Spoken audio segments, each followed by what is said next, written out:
대한민국을 보면 마지막 때인가요? 아닌가요? 느끼죠? 근데 이 일이 없었을 때는 느끼셨어요? 못 느끼셨어요? 못 느꼈죠? 근데 대체로 이랬죠. 말세인가 봐. 해외 토픽 보듯이. 근데 그 일이 우리나라에서 벌어졌습니다. 우연이 아니죠. 여러 가지의 전쟁 가운데 속해서 그 전쟁 안에서 우리도 싸우는 역할을 하는 거죠. 근데 하나님의 가장 중요한, 가장 영순위의 의도는 뭐냐? 우리를 깨우는 겁니다. 깨우는 겁니다. 너 열심히 살았지? 잠깐 멈춰봐. 네가 살아가는 이유가 뭔지 알아? 너가 왜 사는지 알아? 너가 어디를 향하는 건지 알아? 네가 왜 일하는지 알아? 네가 왜 가정을 건사하고 있는지 알아? 저렇게 말도 더럽게 안 되는 남편을 섬기고 말도 더럽게 안 되는 아내 안에서 네가 왜 그러고 있는지 알아? 라는 것을 주님이 깨닫게 하신다는 겁니다. 결혼이 뭔지 알아? 자녀가 뭔지 알아? 그런 가장 기본적인 것들을 우리에게 말씀해 주고 계시다는 겁니다. 이게 우리를 엔드타임 안에서 깨닫게 해주시는 가장 중요한 말씀입니다. 환란이 언제고 7년 환란이 언제 오고 적그리스도고 그건 나중 문제입니다. 여러분들이 주님 안에서 깨어 있으면 보여지게 돼 있습니다. 알게 돼 있어요. 성경에서 그 징조를 얘기했고 그것이 무엇인지를 말씀해 주셨기 때문에 알 수 있습니다. 그 누가 무엇을 얘기해도 흔들리지 않았어요. 그 구원관이 좀 더 명확해질 수 있다는 것입니다. 그래서 오늘은 그 엔드타임 첫 시간입니다. 그래서 한 3주, 4주, 한 달 정도는 그 말씀을 나누도록 하겠습니다. 저와 여러분이 살아가는 지금의 시대, 이게 마지막 때라는 것을 느껴지지 않는다 하시는 분 없을 겁니다. 이전에는요, 마지막 때야 그러면 조목조목 설명을 해야 됐어요. 그 말씀을 좀 펴봐. 지금의 상황을 봐봐. 설명을 해야 됐거든요. 근데 지금은 너무 좋아졌습니다. 그 부분에 대해서는. 여러분 마지막 때입니까? 아닙니까? 마지막 때라는 것은 다 알고 있어요. 현실로 체감하고 있기 때문입니다. 그 마지막 때를 뭐라고 하느냐? 종말이라고 합니다. 종말, 끝이 온다는 겁니다. 그리고 종말을 향하여 가는, 우리가 살아가는 이 시대를 뭐라고 하느냐? 말세라고 하는 겁니다. 종말, 말세. 그 마지막 때는 언제 할까요? 혜성이 와서 지구와 충돌하는 그때인가요?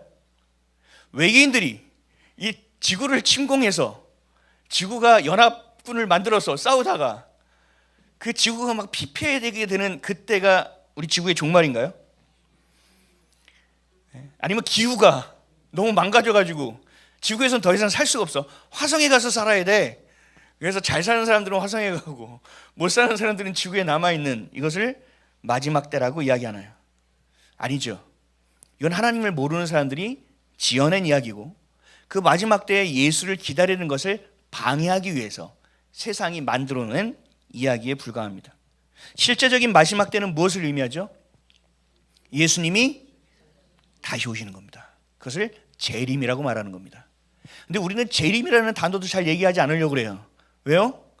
상처가 있죠? 뭐 재림교 뭐 이래가지고 어떤 목사 이름은 진짜 이재림이었어. 근데 사기를 쳤죠? 이름조차도 이재림이었어요. 나중에 보니까 사기 쳤어요. 이런 일도 있어요. 사람의 두려움을 가지고 장난쳐서 그것들을 가져가려는 사람들이 있다는 거죠. 그렇게 장난질을 치는 겁니다. 그러나 우리는 알고 있어요. 예수님이 오신다는 거. 그런데 언제 오시죠? 언제 오실까요? 뭐라는 겁니까?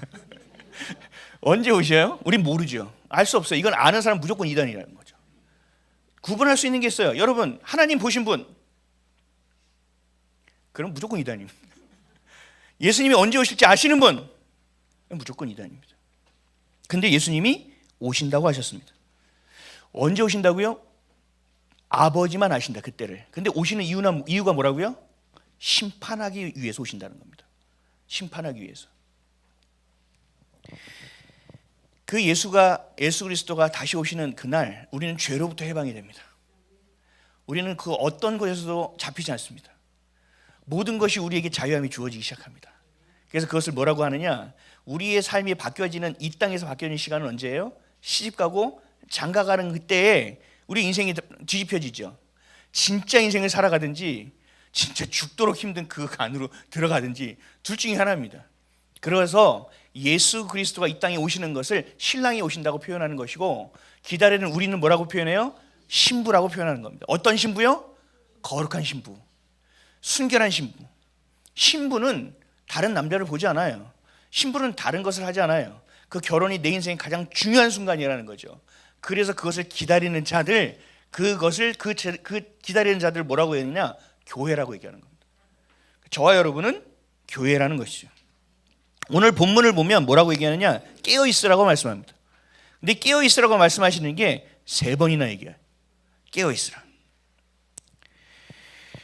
매우 중요하다는 거죠. 깨어 있으라 그러니까 어떻게 돼요? 여러분 지금도 벌써 졸린 분들이 계세요.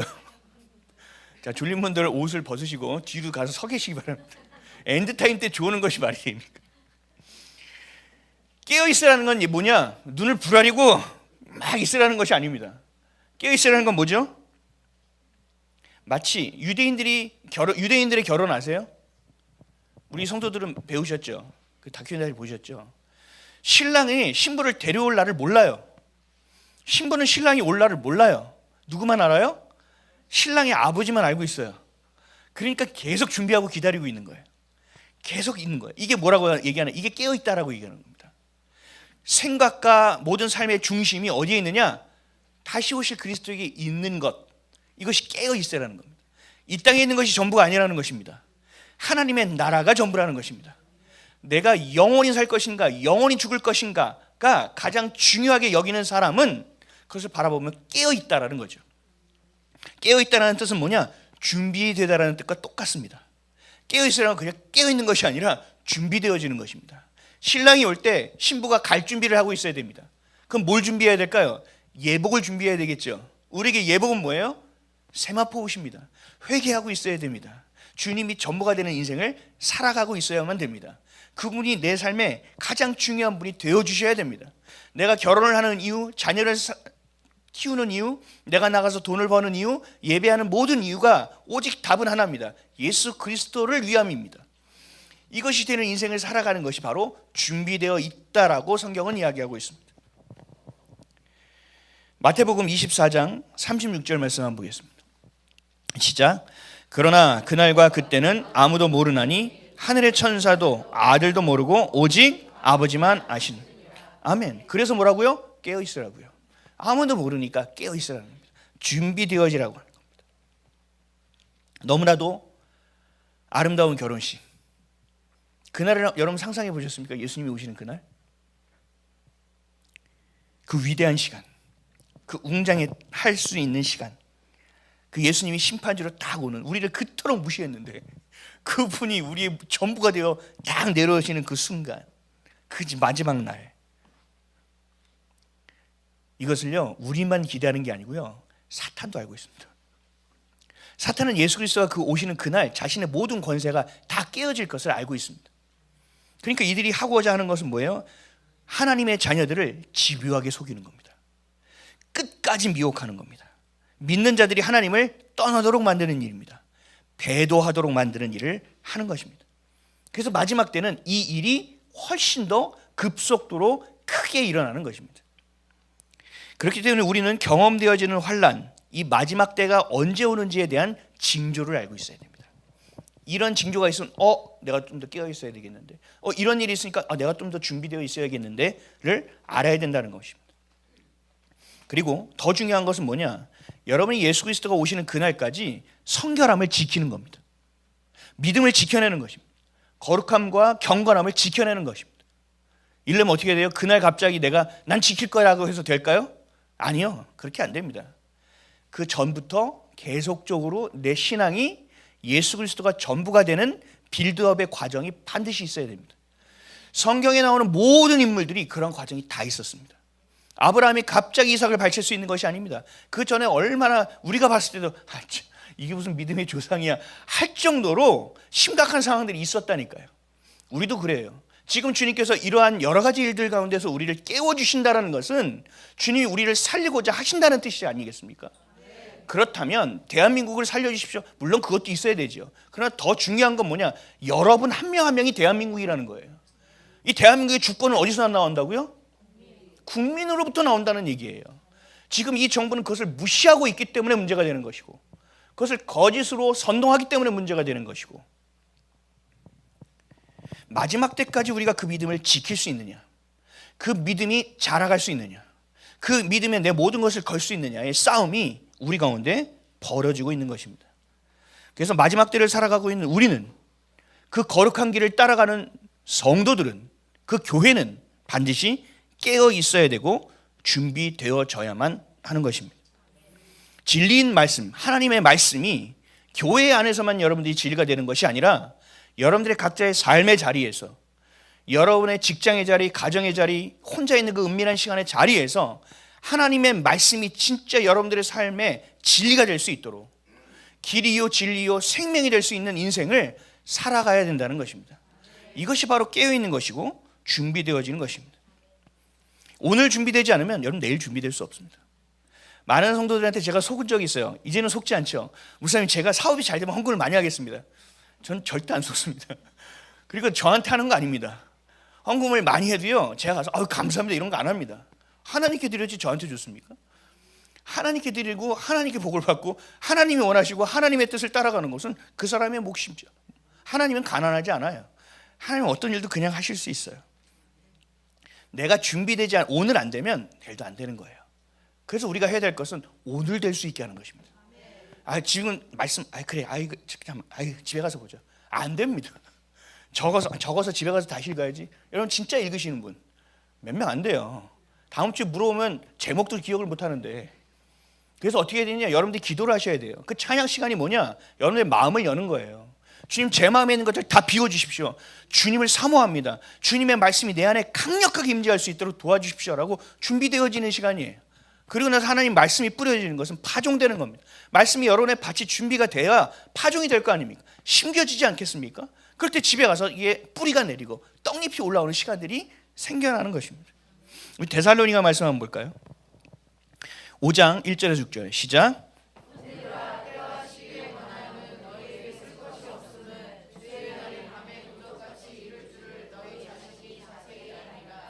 저희가 평안하다 안전하다 할 그때에 잉태된 여자에게 해산 고통이 이름과 같이 멸망이 호련히 저에게 이르니니 결단코 피하지 못하리라.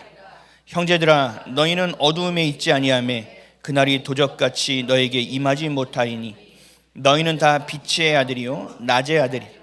우리가 밤이나 어두움에 속하지 아니하나니 그러므로 우리는 다른 일과 같이 자지 말고 오직 깨어 근신할지.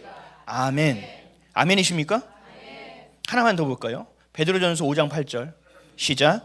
근신하라 깨어라 너희 대적 마귀가 우는 사자같이 두루다니며 삼킬 자를 찾나니. 아멘. 여러분, 근신하라는 뜻은 뭘까요? 근신하라. 근신하라는 건 원어를 보면 뭐냐면요, 깨어 있으라는 뜻만이 아닙니다. 집중하여 보고 있으라는 뜻입니다. 근신하라는 것은 집중하여 보고 있어라. 분별력 있게 깨어 있어라. 그건 뭐예요? 적군이 오는지 하는지 보고 있어라.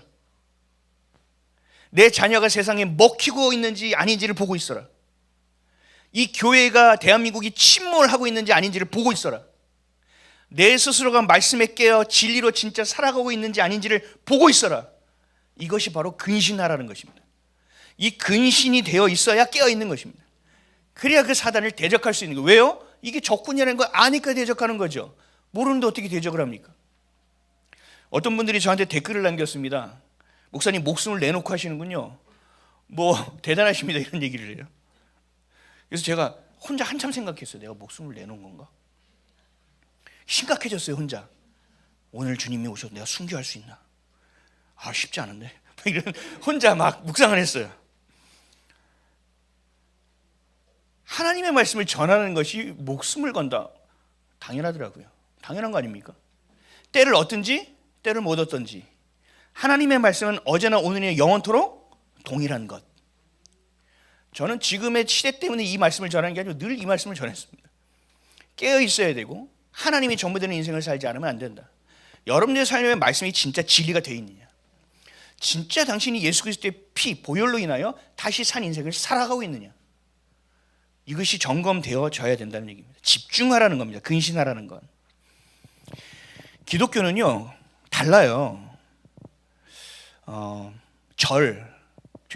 저기 뭐죠? 부처 절.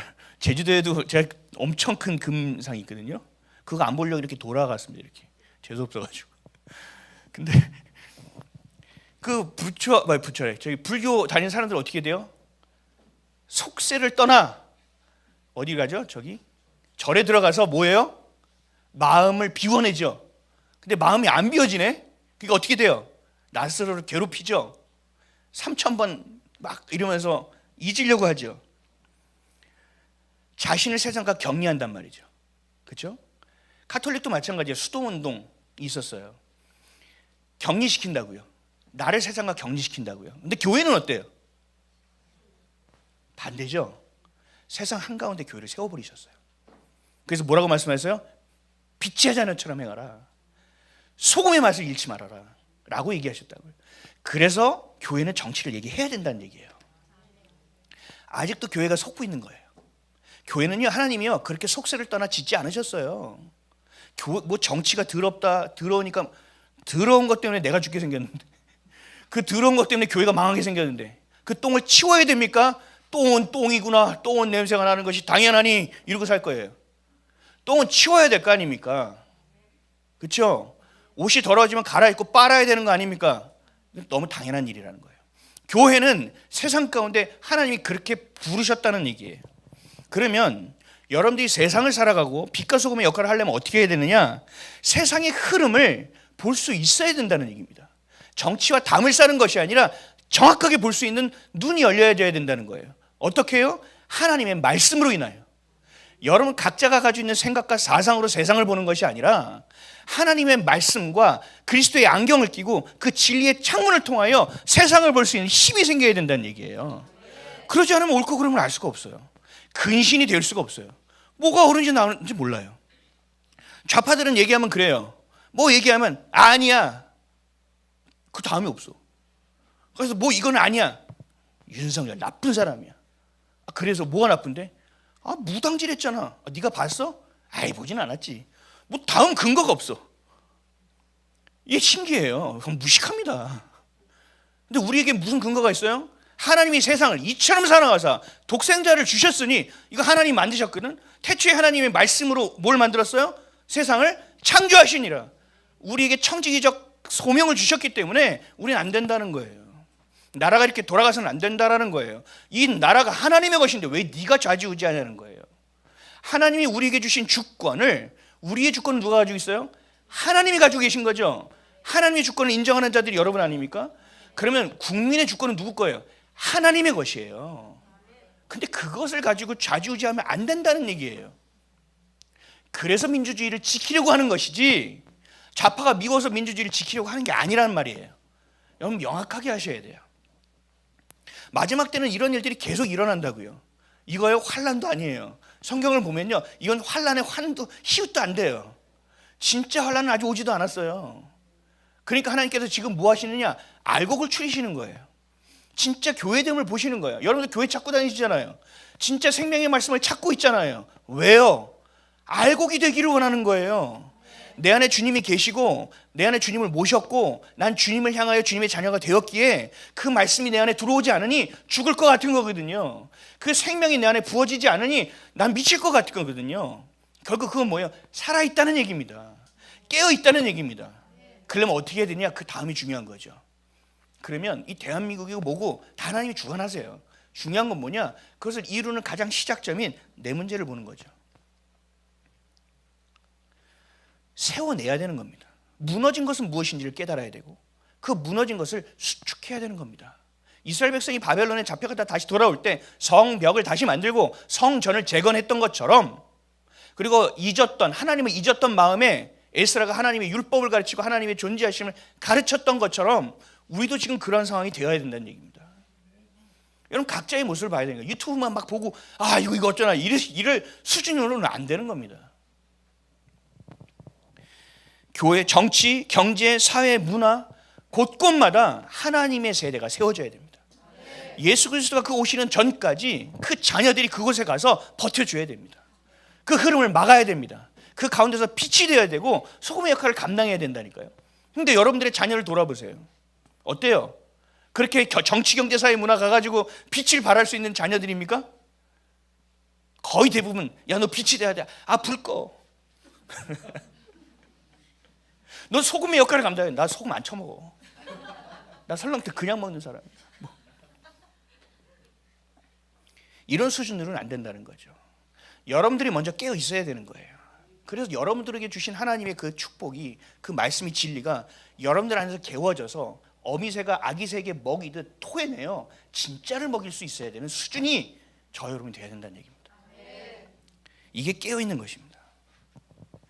하나님이 세상을 어떻게 이끌어 가시는지 우리가 거기에 속해야 되는데, 사탄이 세상을 붙들고 하나님을 대적하는 세력을 어떻게 하지 못하는 지금의 수준, 이것을 우리는 깨어나야 된다는 것입니다. 그래서 여러분들의 삶에서 무너지는 것이 무엇이고 세워져야 될 것이 무엇인지를 함께 나누도록 하겠습니다. 첫째, 하나님의 사랑을 왜곡시키고 하나님 사랑의 방향을 변제시킵니다. 잘 들으셔야 돼요. 사탄이 지금의 시대 가운데 알곡을 어떻게 무너뜨리고 있는지를 보는 거예요. 가장 첫 번째 이들이 사용하는 것이 뭐냐? 왜곡입니다. 왜곡. 제가 이번에 제주도 갔는데 제주도에서 제주도지사의 이름으로 제주 인권 헌장을 발표하려고 하고 있습니다. 멋있죠? 이름이 제주 인권 헌장. 끝내주죠. 근데 내용을 보면 차별금지법 내용이 다 들어가 있습니다. 장난질 치고 있는 겁니다. 차별 없는 세상을 만들자. 좋은 말인가요? 나쁜 말인가요? 좋은 말이에요, 이거는. 근데 이것은 매력적인데 차별금지법은 그렇지 않다고요. 제가 얼마 전에도 유튜브에 올렸는데 정의당 손솔 의원이라는 사람이 있습니다. 이름은 참 예뻐요. 손솔. 근데 손편지를 써서 모든 국회의원들에게 차별금지법을 빨리 만들어야 된다고 호소했습니다. 그리고 더불어민주당은 차별금지법을 통과시키는 것은 옛날부터 당론이었습니다. 그리고 법이 통과될 것을 미리 산정해 놓고 정부의 조직까지 이미 다 만들어 놨습니다.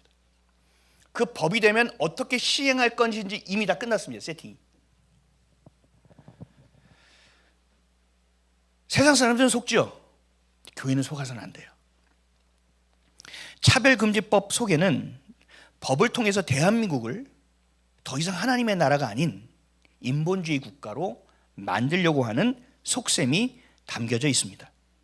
세상의 법을 강화시켜서 하나님의 법을 대적하고 약화시키려는 의도가 담겨 있습니다. 그러면 세상 사람들은 속아도 예수 믿는 사람들은 차별금지법은 안 된다고 얘기하는 것이 당연하잖아요. 그래서 문제는 늘 교회에 있는 거예요. 교회도 속아요. 기장교단과 같은, 또 통합교단과 같은, WC와 WA 같은 것을 지지하는 소위 말하는 교회 안에서의 이 좌파 세력이 차별금지법 제정을 촉구하고 있습니다. 성경에서는 예수 외에는 구원이 없다라고 말씀하지만 이런 종교 통합의 목소리, 이 에큐메니컬 운동을 하는 목사와 교회들은 이 차별금지법을 가지고 사랑이라고 왜곡시킵니다. 차별금지법을 막을 만한 법안은 충분히 있습니다. 그럼에도 불구하고 동성애자들을 교묘하게 섞어놓는 역차별의 만행을 저지르고 있는 것입니다. 그리고 교회의 입을 막습니다.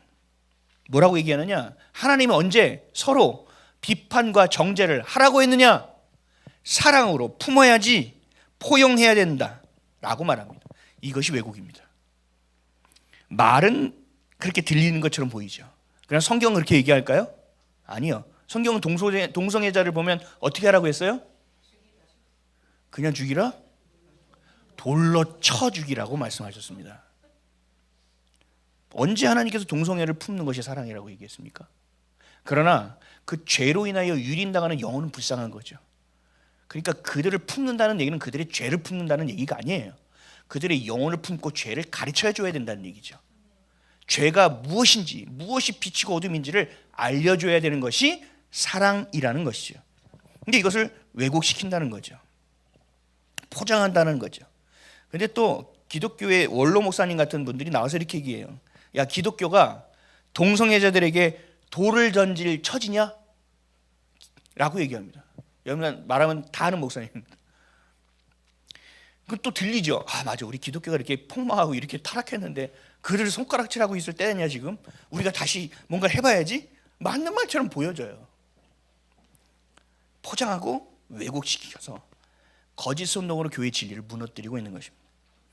하나님 사랑의 방향도 동일하게 변질시킵니다. 하나님을 배제하고 하나님을 떠나게 하는 것이 사탄이 가장 원하는 것이기 때문에 사랑의 방향도 바꿔버립니다. 사랑은 사랑이 뭐죠? 원래 사랑은?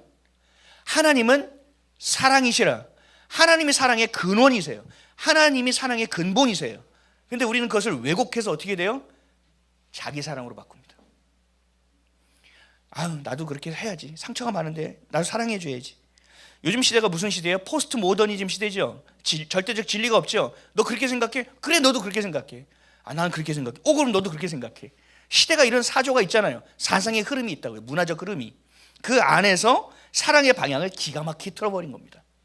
하나님을 사랑해야 될 것을 자기 사랑으로 틀어버리는 겁니다. 이걸 전문용어로 뭐라고 하느냐? 자기 우상화입니다. 자기 우상화 많이 들어보셨죠? 우리 북쪽에서 많이 하는 거. 누구 우상화? 김일성 우상화. 똑같은 거예요, 여러분. 김일성을 우상화하는 거나 나를 우상화하는 거나 마찬가지라고요. 하나님이 우리에게 하나님이 되지 않았을 때는 다 거기서 거기라고요. 똑같은 방향성이 있다는 겁니다. 이것이 마지막 때에 가장 두드러지게 나타나는 징조예요. 디모데후서 3장 2절에서 3절 함께 읽겠습니다. 시작. 네가 이것을 알라. 말세에 고통하는 때가 이르리니 사람들은 자기를 사랑하며 돈을 사랑하며 자긍하며 교만하며 회방하며 부모를 거역하며 감사치 아니하며 거룩하지 아니하며. 이거 3절 4절 5절 계속 나옵니다. 이 마지막 때의 사람들의 모습이 어떻게 변화될 것인지. 근데 그 첫 번째가 뭐냐? 마지막 때에 고통할 때가 이르리니 처음에 뭐예요? 사람들은 자기를 사랑하며. 하나님 사랑을 놓쳐버리고 방향을 틀어서 자기 사랑하는 것으로 한다는 거예요.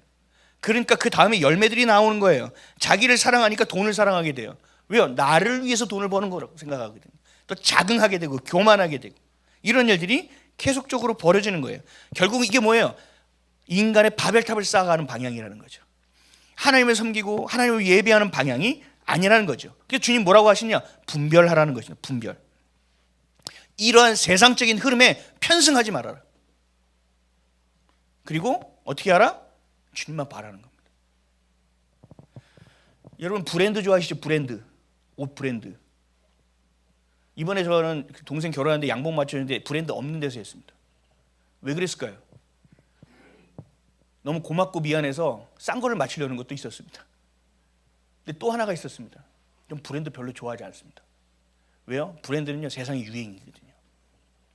세상의 유행을 따라가라고 하지 않으셨거든요. 주님은. 주님 뭐라고 말씀하셨어요? 주님만을 따라오라는 겁니다. 그 길이 좁고 어려워도.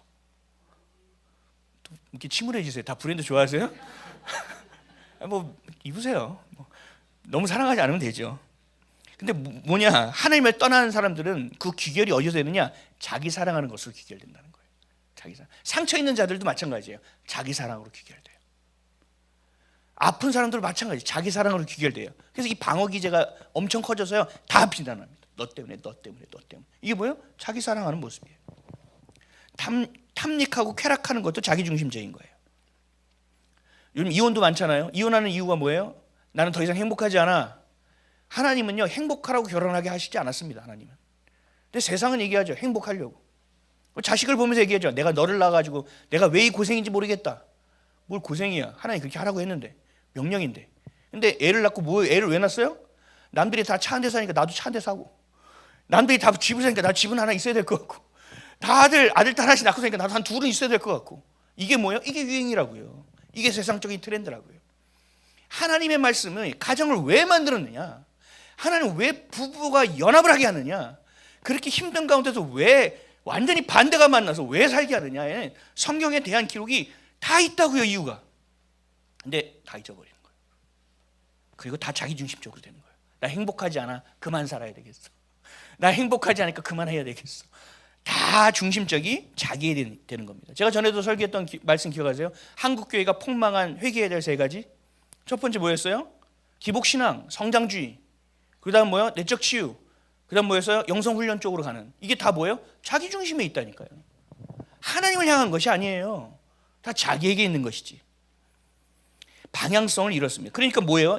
영적인 야성을 잃어버리는 거죠. 그래서 여러분들이 지금 기독교 좌파를 목도하고 있는 겁니다. 그게 열매예요. 한국교회가 그렇게 해왔기 때문에 그 열매가 나오는 겁니다. 하루아침에 그런 목사들이 되는 게 아닙니다. 하루아침에 그런 진짜 미친 소리라는 사람들이 나타나는 게 아닙니다. 그런 사람들이 목회하는데 사람이 모이네? 그런 사람이 목회하는데 교회가 커지네? 그러니까 그게 진리처럼 느껴지는 겁니다. 그 하나님 말씀에 자기의 사상을 막 집어넣어도 성도들이 분별이 안 되는 겁니다. 근데 그것을 먹고 자라니까 어떻게 돼요? 나도 그런 열매가 되어버립니다.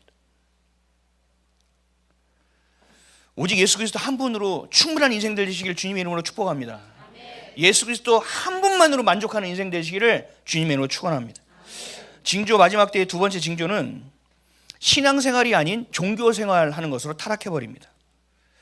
많은 사람들과 대화해 보면 그래요. 하나님의 뜻을 중요하다고 얘기하지만 계속 말하는 걸 들어보면 자기의 생각만 얘기해요. 하나님의 뜻에 대한 이야기가 없어요. 자기의 생각만 얘기해요. 또 하나님의 때가 중요하대요. 카이로스 다 알아 이제. 그래서 하나님의 때를 기다려야 된대요. 근데 기다리지 않고요, 네이버 찾아보고 막 유튜브 찾아보고 또 뭐예요, 전문가한테 막 물어보고 막 그래요. 어떤 사람은 그래요. 주식을 하는데 하나님은 왠지 하지 말라고 할 것 같아. 그러니까 하나님한테 기도는 안 해. 난 해야 되겠으니까. 이미 누구 뜻대로 가는 거야? 내 뜻대로 가는 거잖아요. 그러고 나서 하나님한테 못 물어봐. 지금 내가 팔아야 될지 빠져나가야 될지 모르니까 어떻게 돼요? 전문가 유튜브를 막 보기 시작해요. 그러니까 어떻게 돼요? 이게 지금 등락이 매우 중요한 상황이야. 예배 드릴 때도 막 봐야 됩니다. 막 뭐 누군가하고 얘기할 때도 막 봐요. 운전할 때도 봐야 됩니다. 이게 뭐야? 이게 우상이 되는 거예요. 자기의 소견에 옳은 대로 살아가는 시대. 이게 어느 시대예요? 사사시대. 지금 우리가 그래요.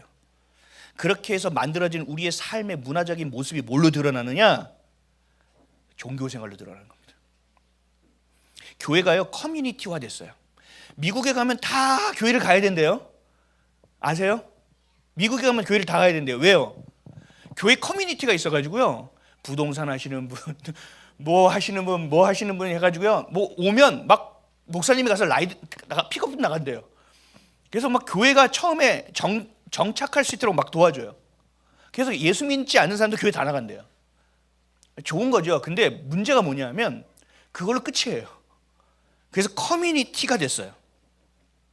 마치 요즘 동호회 엄청 많죠. 러닝 동호회, 또 뭐야 배드민턴 동호회 이런 거 많죠. 교회가 그렇게 돼버렸어요. 예수 동호회. 예수가 전부가 아니라 그냥 예수 믿는 사람들 말 좀 통하려고 오는 거예요. 난 그래서 예수 믿는 사람은 좌파가 없으니까 그나마 난 예수 믿는 사람 알지. 와서 그냥 먹고 가고 막 낄낄거리고 우리 강아지 가요 막 이런 얘기하고, 야 드라마 봤어요? 이런 얘기하고 가는 거예요. 이건 교회가 아니죠. 그리스도인으로서의 문의는 보여요. 근데 속빈 강적이죠. 속 사람이 뒤집어져야 되는데 예수를 믿으면 속 사람이 건드려지지가 않아요. 겉사람으로 끝나버리는 거예요. 그러니까 세상 사람하고 별반 다를 바가 없어요. 빛도 잃어버리고 소금의 맛도 잃어버리면 어떻게 된다고요? 세상에 던지워 버리고 밟히고 차여버리느니라. 지금 기독교가 그 모양 아닙니까? 정확하지 않습니까? 동네북으로 전락했어요. 동네북. 코로나를 겪으면서도 동네북인데 아직도 정신을 못 차려요. 이재명 같은 몽둥이를 드셨는데도 정신을 못 차려요. 하나님의 자녀는요, 어떻게 살아가야 되느냐? 하나님의 말씀을 먹어야 됩니다. 하나님의 말씀을 먹어야 성장합니다. 그래야 자라납니다. 그렇지 않으면서 많은 사람들이 예배 무슨 예배 다 나오려고 합니다. 그리고 무슨 봉사는 다 나가려고 합니다. 뭐 하면은 모두 하려고 헌금도 하고 막 헌신하려고 합니다. 근데 이 사람들이 어떻게 되냐? 잘하지 않은 상태에서 그렇게 하니까 늘 제자리예요. 봉사할 땐 되게 신났거든요. 근데 지쳐요. 왜? 내 힘으로 하니까. 그러다가 나가 떨어져요. 그러고 나서 다시 또 주섬주섬 뭐 좀 찾아 먹고 유튜브 말씀 몇 개 듣고 이러다가 여호와는 나의 목자시, 맞아 아버지, 그리고 또 감동해서 교회 나와요. 그 다시 봉사하고 막 헌신해요. 그래서 또 에너지가 다르니까 나 또 잠수 타야 되겠어. 한국교회 수준이 이래요. 잘하지 않으면 이렇게 돼요. 잘하지 않으면 믿음이 퇴보합니다. 이걸 뭐라고 하느냐? 종교생활 한다고 하는 겁니다. 믿음 생활이 아니에요. 종교생활이지. 이렇게 종교생활하는 사람이 특징이 있어요. 아까 제가 서두에 얘기했지만 교회 등록을 안 해요. 제가 아까 무슨 훈련을 받아야 되고 우리 교회 뭐 이래야 되니까 많은 사람들이 제가 상상도 못한 얘기를 하더라고요. 그렇게 교회에 잡아놓으려고 애쓰시네요 그러더라고요. 그렇게 보일 수도 있겠구나. 그럼 어떻게 해야 되지? 답이 안 나. 여러분, 종교생활하는 사람의 특징은 뭐냐면요, 그냥 다녀요. 왔다 갔다 왔다 갔다. 그리고 아우 좋은 말씀, 그래, 얼른 도망가요. 제가 요즘은 예전에 한두 명씩 오시면요, 좀 축복 기도해 주려고 기도하다 눈뜨고 없어. 어디 갔지? 그래 축도하고 나서 만나려고 하면 없어졌어. 엄청 빨라. 그게 부담스러울 수도 있죠. 상처가 있으면. 여러분들이 교회를 그냥 그렇게 다니면 잘하지 않아요. 그럼 무늬만 기독교인이 돼버려요. 훈련도 안 받아요. 성경 공부에도 안 나와요. 셀 모임도 안 나와요. 교회에서 기도하자고 해도 안 나와요. 청소하자고 해도 안 나와요. 전도한다고 하면 더 안 나와요. 여러분, 신앙생활은 예배만 드리는 종교생활이 아니에요. 관계가 부담스럽잖아요. 힘들잖아요. 사실 교회 예수님 때문에 떠난 사람 별로 없어요. 사람 때문에 힘든 거지. 근데요, 그 관계 안에 들어와야 돼요. 그 관계 안에 들어왔을 때 내 안에 교만이 드러나고요, 저 사람이 재수없음 때문에 내 안에 있는 혈기가 있다는 것도 깨닫게 되는 거고요, 내가 살아가는 것 안에서의 건드려지는 상처가 있는 거고요, 그 상처를 묻고 괜찮은 척 살아가려고 했는데 이 교회만 나오면 상처가 뒤집어지네. 좋은 교회예요. 왜요? 겉사람 후페이지나 속사람은 날마다 새로워지기 위해선 드러나야 되고 들춰놔야 돼요. 자기 부인이 되지 않으면 예수를 믿을 수 없어요. 그건 관계성 안에서 나오는 거란 말이에요. 내 영적인 실체를 깨달아야 돼요. 내가 이렇게 형편없는 존재였나? 이 말 하나에 내가 무너지나? 야, 이 재수없는 사람 보니까 교회가 나가기 싫네. 야, 내가 예수님을 살아가는 말이 이것밖에 안 됐나? 그 안에서 치열한 싸움이 우리 내면 안에서 이루어져야 된다는 거예요. 저 집사 옆은 절대 가지 말아야지. 맨날 이상한 소리만 하니까. 저로 돌아, 계속 돌아. 여러분, 그러면 내 신앙이 발전이 없다니까요. 그 앞에 서야 돼요. 주님, 재수없는 소리 해도 흔들리지 않게 도와주십시오. 오늘은 그 재수없는 소리를 하더라도 지금 사랑으로 받을 수 있게 도와주십시오. 그 앞에 서야 돼요. 그래서 그거 얘기했어요. 처음에 됐어. 근데 2절을 하래. 그러니까 집에 가다가 얘기하는 거예요. 주님, 저는 1절밖에 안 되는 존재입니다. 내 수준을 알아야 된다는 얘기예요. 내 수준. 광화문 가서 나라를 살립시다 했는데 진짜 이렇게 돼가지고 황교안 대표 집처럼 뇌물을 뚫고 들어와가지고 너 그런 얘기했지? 그러면 어떻게 돼요? 너 그렇게 해서 안 했어? 광화문 가서 그렇게 몇 년을 나갔다 왔는데 제가요? 제가 그랬을까요? 잘 기억이 나지 않는데요. 여러분, 죄송하지만 종교 생활을 하고 있으면 이렇게 돼요. 나도 모르게 된다니까요. 그러나 신앙생활을 하고 있으면 난 순교는 어려울 것 같아. 근데 그 순간이 됐어요. 순교한다니까요. 여러분이 지금이 중요하다는 얘기입니다. 종교 생활을 하지 마십시오. 믿음 생활을 하셔야 됩니다. 도움을 받으셔야 돼요. 제가 제주도에 있을 때 한 카페에 있는데 저희 아내랑 한 4일은 있었어요. 제가 그 교회 예배를 꼭 같이 드리고 싶어서 제 아내도 데려와서 있다가 카페에 한번 갔는데 옆 테이블에 대화가 들리는 거예요. 엄마하고 딸이 얘기하는 거예요. 너무 마음이 아팠어요. 엄마가 뭐라고 하느냐? 왜 요즘 교회를 안 나와? 그 말부터 제 마음이 무너지는 거예요. 전 친구인 줄 알았어요. 근데 엄마더라고요. 너 진짜 하나님을 믿는 믿는 거야? 너 교회 잘 다녔잖아. 요즘 왜 그러는 거야? 엄마가 준비하다가 작심해서 얘기하는 순간이었던 것 같아요. 근데 딸이 얘기해요. 신이 있다고는 믿지. 근데 그게 하나님일 거고. 그런데 교회는 가고 싶지 않아요. 사람들이 나를 너무 피곤하게 해. 힘들어. 때때로 거짓말을 하는 상황도 자꾸 생겨. 난 그 상황이 싫다니까. 그런 경험은 싫어요, 엄마. 제가 속으로 저기요 이러고 싶었어요. 근데 엄마가 뭐라고 할까 이렇게 들어갔어요. 제발 엄마야 힘을 내라. 근데 엄마가 어떻게든지 딸을 데려오고 싶은 마음이 있으니까 이렇게 얘기하더라고요. 그런 힘든 상황이 없도록 엄마가 만들어줄게. 그런 어려운 상황이 만들 수 있지 않도록 엄마가 약속할게. 마음은 절절하죠. 근데 맞아요, 틀려요? 틀렸어요. 그렇게 데려와서 되는 게 아니에요. 그냥 와서 앉아서 되는 일이 아니에요. 저 또한 사람을 만나는 건 저도 쉽지 않습니다. 저도 사람 만드는 건 한번 만나면 진이 빠지는 사람입니다. 너무 어려운 일입니다. 누구보다 힘든 것을 이해하고 공감해 줄 수는 있어요. 그러나 살 수 없어요. 신앙이 자라지 않아요. 영적으로 죽어간다고요. 에베소서 말씀 볼까요? 4장 13절에서 17절. 읽겠습니다. 시작.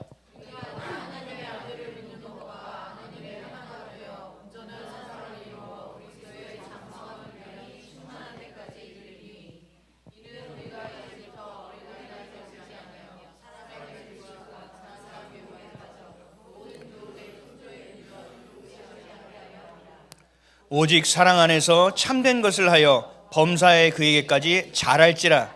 그는 머니니 곧 그리스도라. 그에게서 온몸이 각 마디를 통하여 도움을 입음으로 연락하고 상합하여 각 지체의 분량대로 역사하여 그 몸을 자라게 하며 사랑 안에서 스스로 세우느니라. 그러므로 내가 이것을 말하며 주 안에서 증거하노니 이제부터는 이방인이 그 마음에 허망한 것으로 행함같이 너희는 행하지 말라. 아멘. 이 말씀의 핵심은 뭐냐? 자라나야 된다는 얘기입니다. 자라야 된다는 겁니다. 멈춰서 있어는 안 된다는 얘기입니다. 그 안에서 부딪히라는 얘기입니다. 여러분, 제자가 된다는 것은 선택과 옵션이 아니에요. 어린이가 어른이 돼야 됩니까? 안 됩니까? 어린이 돼야 되죠. 똑같아요. 성도는 제자가 되어야 됩니다. 여러분, 이러지 않으면 안 돼요. 잘하지 않으면 여러분들이 죽어요. 주님 앞에 준비되어 줄 수 없어요. 우리의 속사람은 뭘 닮아가느냐? 하나님의 성품을 닮아가야 되는 것입니다. 그것이 성령의 9가지 열매이기도 합니다. 그 성령의 9가지 열매가 우리의 삶에 주렁주렁 열려야 됩니다. 닮아가져야 됩니다. 근데 그 성품은 어디서 나오느냐? 절에 가서 뭐 득도를 하고 뭐 가서 되는 게 아닙니다. 성품은 어디서 드러나느냐? 사람들 안에서 드러납니다. 그 관계 안에서 드러나게 됩니다. 그리고 그것을 보고 깨닫게 되는 겁니다. 그리고 자라나게 되는 겁니다. 우리 불교가 아니에요. 우리 이슬람이 아니에요. 시간 맞춰서 기도하는 그런 종교가 아니에요. 오늘도 주님은 나를 살리기 위해서 애쓰시는 분이고, 그분은 오늘도 여전히 살아계시고, 그 말씀이 우리 안에 가서 우리의 속사람이 다시 새로워지기를 원하시는 하나님의 바람, 어제와 다른 오늘을 살아내기를 간절히 원하는, 그래야 오늘을 다시금 선물로 주시는 주님. 기독교는 그래서 살아있는 종교입니다. 어제랑 오늘이랑 같아서는 안 됩니다. 여러분, 오늘보다 내일 주님을 더 사랑하실 수 있어야 됩니다. 하나님의 말씀을 오늘보다 내일 더 사모하게 되어져야 됩니다. 근데 자꾸 상처받았다고 피합니다. 관계를 피합니다. 그러니 연단일 받을 수 있습니까? 낫이나 칼 만들 때 어떻게 돼요? 풀무풀이 집어넣죠. 그러고 나서 빼면 어떻게 돼요? 망치로 또 신나게 패죠. 그리고 어떻게 돼요? 엄청 차가운 물에 또 집어넣어. 미칠 노릇이에요, 사실 그걸 보면. 근데 하나님 우리를 그렇게 한다고요. 왜요? 그렇게 하면 할수록 칼은 날카로워지고 낫은 단단해진다는 얘기예요. 근데 자꾸 우리가 망치 너무 아파. 너무 아파. 난 못 만나겠어. 망치 너무 아파. 저 집사님 너무 뜨거워. 너무 뜨거워. 저 권사는 아주 찬물을 맨날 끼얹어. 이러면서 안 만나니 잘할 수가 없어요. 죄송하지만 그런 사람 제가 결단코 말하는데 단언컨대 절대로 성장할 수 없습니다. 믿음 생활 못합니다. 종교 생활로 끝납니다. 순종이요? 아니요. 순종은 시옷자도 못할 겁니다. 순종이 얼마나 힘든 일인데요. 믿음이 어느 정도 잘하지 않은 순종은 불가능합니다. 우리는 어떻게 되느냐? 내가 관계 안에서 어떻게 하면 하나님을 더 닮아갈 수 있는가? 그 관계 안에서 내가 저 영혼을 어떻게 하면 더 사랑할 수 있는가? 내가 이 상황 가운데서 어떻게 예수님에게만 소망을 줄 수 있는가? 그러한 믿음의 싸움을 치열하게 해놔야 된다는 얘기예요. 근데 이것 없이 되게 점잖게 신앙생활을 하려고 해요. 그렇지 않아요. 그럼 죄송하지만 카톨릭으로 가요. 카톨릭 되게 점잖아요. 그리고 되게 어려워요. 지식적으로 충만함이 있을 거예요. 그럼 멈춰서는 안 됩니다. 그리고 혼자는 안 돼요. 관계 안에 들어와야 돼요. 전도서 4장 9절에서 12절 시작. 두 사람이 한 사람보다 나음은 저희가 수고함으로 좋은 상을 얻을 것입니다. 혹시 저희가 넘어지면 하나가 그 동물을 붙들어 일으키려니와 홀로 있어 넘어지고 붙들어 일으킬 자가 없는 자에게는 화가 있으리. 두 사람이 함께 누우면 따뜻하거니와 한 사람이면 어찌 따뜻하랴. 한 사람이면 패하겠거니와 두 사람이면 능히 당하나니 삼겹살은 쉽게 끊어지지 아니하니. 아멘. 함께 하래요? 혼자 하래요? 함께 해야 돼요. 혼자 있으면 여러분 뭐가 밀려와요? 생각이? 부정적인 생각이 밀려와요. 이 우울한 감정을 감당할 수 없어요. 근데 그 편을 들어요. 그래서 더 나를 고립시켜요. 이게 속는 거거든요. 그 감정이요 나중에는요 나를 삼켜버려요. 교회에 나와야 됩니다. 그리고 불편한 어려운 관계 속으로 들어가야 됩니다. 그 관계 속에서 성장하는 것을 배워야 합니다. 힘들겠지만 그 시간이 지나면 나를 제일 힘들게 했던 사람이 나의 동무가 됩니다. 나를 위해서 깨어 기도하는 너무나 귀한 성도가 되어집니다. 그것을 경험하지 못하면 여러분 신앙생활은 하기 어렵습니다. 환난 가운데 승리하는 법을 배우시기를, 불편함의 자리 가운데 들어가 연단받아 주님께 쓰임받는 저 여러분 되시기를 주님의 이름으로 축원합니다. 마지막입니다.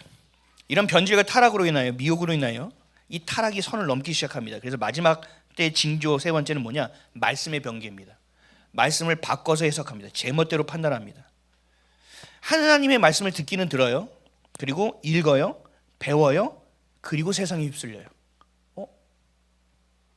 말씀을 배우고 익히고 듣고 하면 세상을 향하여 치고 나가야 되는데 왜 세상에 휩쓸리냐? 왠지 아세요? 여러분들 그것을 하고 있지만 하나님의 것보다 세상의 것을 더 많이 보고 듣고 말하고 있기 때문에 그렇습니다. 속사람이 아닌 겉사람으로 살아가기 때문에 그렇습니다. 여러분이 지금 보고 있는 것이 무엇이고, 여러분이 생각하고 있는 것이 무엇이고, 여러분이 어떻게 살아가는지가 여러분의 믿음의 수준입니다. 특별히 여러분들이 혼자 있는 그 시간 가운데 여러분이 뭘 하고 있는지를 보면 여러분들의 신앙의 수준은 적나라하게 드러납니다. 그럴 때 우리는 어떻게 해야 돼요? 하나님의 마음이 내 안에 덜 채워졌구나, 내가 하나님을 더 온전히 사랑하지 못하는구나를 깨달을 수 있어야 됩니다. 하나님의 마음이 우리 마음에 채워져야 됩니다. 그래서 내가 말하는 게 계속 나도 모르게 하나님의 것을 말하고 있습니다. 제가 청년 때 그랬어요. 막 말을 하는데 형은 맨날 성경 얘기만 해? 내가 언제 성경 얘기를 했어? 형이 성경 얘기만 했대. 아닌데 이상하다. 왜요? 내 안에 주님의 마음이 채워지기 시작하니까 하나님의 말만 하는 거예요. 그러니까 뭐 해야 돼요? 내가 생각이 자꾸 주님 생각만 하는 거예요. 그러니까 내 시선이 어디로 가요? 하나님의 시선과 합치기 시작하는 거예요. 그러니까 내 걸음이 어디를 향해요? 예수님이 가신 그 좁은 길을 자꾸 향하게 되는 거예요. 그러니까 주변에서 저한테 얘기하는 거예요. 야, 너는 맨날 싸서 고생하냐? 너 맨날 힘든 길로만 가냐? 난 힘들다고 생각하지 않았는데. 근데 힘들긴 힘드네. 근데 왜 내가 이걸 선택했지? 알고 보니 좁은 길이었기 때문에 간 거예요. 이런 일들이 우리 안에서 계속적으로 벌어져야 된다는 얘기죠. 1번이 뭐예요? 하나님의 마음이 내 마음 가운데 가장 많이 채워져야 된다고요. 근데 그렇지 않아요. 왜요? 여러분들 뉴스 많이 보죠? 뉴스 봐요, 안 봐요? 안 보세요? 유튜브 많이 보잖아요. 솔직하게 얘기하세요. 많이 볼 필요가 없다고요. 우파 채널 막 해가지고 보고, 물론 뭐 보는 건 나쁜 건 아니지만 하나님을 섬기면요 절대 좌파가 될 수 없다고요. 하나님의 말씀대로 가면은, 그러니까 하나님의 말씀을 자꾸 채워내야 된다고요. 이번에 홍콩 아파트 불난 거 보셨어요? 불난 거? 저 어제 봤어요. 어제. 저 안식월 동안 뉴스를 안 봤습니다. 얼마나 행복하든지. 그래, 불이 막 번져가요. 여러분 안에 죄가 그렇게 들어오면 그 죄의 불씨가 돼서 옆동이 타고 옆동이 타고 옆동이 타요. 200 몇 명이 실종이라며요. 우리 안에도 그게 되고 있다니까요. 성령의 불이 타올라야 되는데, 그러려면 성령의 불이 타올라면 어떻게 돼요? 성령의 임재하심과 또 뭐가 있어야 돼요? 장작이 있어야 될 거 아니에요. 장작이 없어. 장작은 뭔지 아세요? 하나님 말씀이에요. 하나님 말씀이 내 안에 가득해야 성령이 불을 내려도 계속 타오르죠. 근데 불을 내려주셔야 돼요. 불 딱 주면 할렐루야 할렐루야 그리고 집에 가면 꺼져 불이. 왜요? 장작이 없잖아요. 수련회 갔다 오면 난 진짜 성결하게 살겠습니다. 그럼 다 내려오면 어떻게 돼요? 난 안 되는 존재인가 봐. 더 안 되잖아요. 하나님 말씀은 그대로 봐야 돼요. 하나님 말씀 그대로 가셔야 돼요. 회개하라고 제가 얘기할 때가 있거든요. 회개하라고 뭐라고 하는지 아세요? 에이, 하나님 용서하실 거예요. 제가 진짜 깜짝 놀랐어요. 속으로 네가 하나님이냐? 우와 대박. 하나님 위에 앉아 있다니까요. 기도해야죠. 하나님이 하시겠죠. 세상에. 진짜 요즘은 진짜 너무 깜짝 놀랄 일이 너무 많아요. 자기가 하나님을 다 알고 있어요. 하나님 머리 위에 꼭대기에 앉아 있다니까요. 여러분 기도하는 이유는 뭐예요? 하나님의 뜻을 구하는 거예요. 그래서 제가 때마다 지금도 예배 마치면 큰 소리로 기도하죠. 저는 사실 큰 소리로 기도 안 해도 돼요. 저는 훈련이 되어져서 금세 깊은 기도를 할 수 있어요. 근데 여러분들에게 그 단계를 가르치는 거거든요. 그러면 그러려면 어떻게 해야 돼요? 지휘관이 앞에 나와서 전진하라! 그리고 먼저 뛰어나가야 될 거 아니에요. 전 목 아프게 기도 안 해도 된다니까요. 여러분들에게 그 깊은 자리까지 갈 수 있도록 도와드리는 건데 저한테 그래요. 아이 뭐 이렇게 크게 기도해요. 목 아프게. 하나님 다 들으시는데. 요즘 애들 말로 헐. 하나님 아는 척하는 사람이 너무 많아요. 자기가 믿음이 굉장히 있는 줄 알아요. 하나님을 굉장히 많이 알고 있고 성경에 자기가 굉장히 박식한 줄 알아요. 그러면서 뭐예요? 자기가 해야 될 일은 하지 않아요. 자기가 반드시 봐야 될 것은 보지 않아요. 그리고 뭐라고 하는지 알아요? 다 하나님이 할 거래요. 아닙니다. 예레미야 33장 2절에서 3절 시작. 이를 행하는 여호와, 그것을 성취하시는 여호와, 그 이름을 여호와라는 이와 같이 이르도라. 너는 내게 부르짖으라. 내가 내게 응답하겠고 내가 알지 못하는 크고 비밀한 일을 내게 보이리라. 아멘. 하나님이 일을 하신다고요. 근데 하나님 뭐라고 하세요? 너는 그 기도하라는 겁니다. 하나님이 이 땅에서 일하실 때는요, 우리를 통해서 일하신다니까요. 기도하라는 건 뭐예요? 분량이 채워질 때까지 내가 더 부어야지, 5리터를 더 부어야지, 이런 차원이 아니에요. 기도의 자리에 있을 때 뭐가 되냐? 하나님의 마음을 알게 되는 거예요. 하나님의 내 뜻이 죽고 하나님의 뜻이 세워지는 곳이 기도의 자리예요. 그러니까 기도의 자리가 쉬워요, 어려워요? 매우 어려운 일이에요. 내 자아가 부인되어져야 되고 내가 원하는 뜻이 무너져야 되고 오직 하나님 것만 세워야 되기 때문에 죽는 자리가 기도의 자리란 말이에요. 여러분이 원하는 것만 깨꼬리처럼 계속 외치는 것이 기도의 자리가 아니란 말이에요. 하나님의 뜻이 무엇인지를 알아야 되고 그 뜻을 구하는 것이 기도입니다. 그래서 뭐라고 하셨어요? 하나님의 뜻이 하늘에서 이루어진 것처럼 이 땅에서 이루어지게 하는 것이 기도란 말이죠. 우리가 그렇게 살아내야 되는 줄 믿습니다. 청년 청소년들이 늘 저한테 하는 질문이 있어요. 목사님, 술 마셔도 돼요? 라고 물어봐요. 그 질문의 의도는 뭘까요? 저 정말 먹고 싶어요. 맛을 보고 싶어요. 뭐 이런 뜻이겠죠. 술 마시란 말은 없잖아요. 술 취하지 말라 했지. 저는 2잔까지는 괜찮은 것 같아요. 왜 이렇게 얘기해요? 그렇게 질문하는 것도 참 성숙한 아이들입니다. 그 질문 안 하고 뒤에서 호박씩 가는 애들이 훨씬 많습니다. 그래서 얘기하는 거죠. 성경은 그것을 술만을 얘기하는 게, 알코올을 얘기하는 게 아니에요. 세상의 것을 얘기하는 거예요. 세상 것에 취하지 말아라. 세상 것에 너의 마음을 놓지 말아라. 세상의 죄의 종노릇하지 말아라는 얘기를 하고 있는 거예요. 그리고 뭐 하라요? 그 다음에 너희는 성령에 취하라 라고 말씀하잖아요. 그건 뭐예요? 성령이 너의 인생을 끌고 가는 인생이 되도록 하라. 그분이 너를 다스릴 수 있는 삶이 되도록 하라라고 말씀하시는 구절이죠. 근데 우리의 수준이 어떻게 돼요? 술을 마셔야 돼도 안 해도 돼요? 정말 많은 사람들이, 제가 상담을 많이 하고 다니는데 몇십 년 다닌 분들이 비슷한 질문들을 해요. 하나님의 뜻을 몰라요. 성경을 매똑하신 분들도 저한테 이상한 질문을 해요. 하나님의 뜻이 무엇인지가 이해되어져야 되는데 이상한 얘기들만 한단 말이에요.